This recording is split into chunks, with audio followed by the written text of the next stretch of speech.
Milyong pisong halaga ng shabu ang nasabat sa isang buy-bust operation sa Bacoor, Cavite. May live report si James Agustin. James.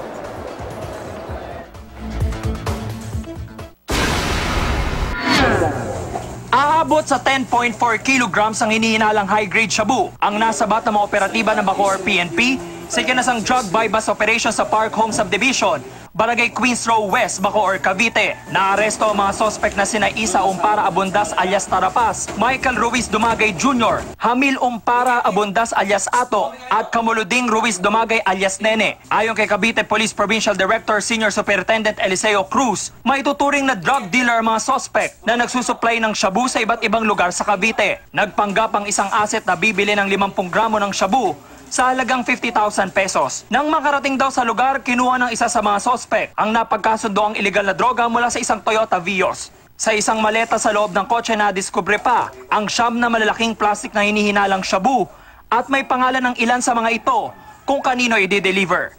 13 mas maliliit pa na plastic na iligal na droga ang nakuha rin mula sa maleta. Sa kabuuan, aabot sa 20.8 million pesos ang street value ng mga iligal na droga. Tumangging magbigay ng pahayag ang mga sospek. May kinabibilangan din daw na grupo ang mga ito, pero hindi na muna sinabi ng PNP habang nagpapatuloy ang follow-up operation. James Agustin, GMA News.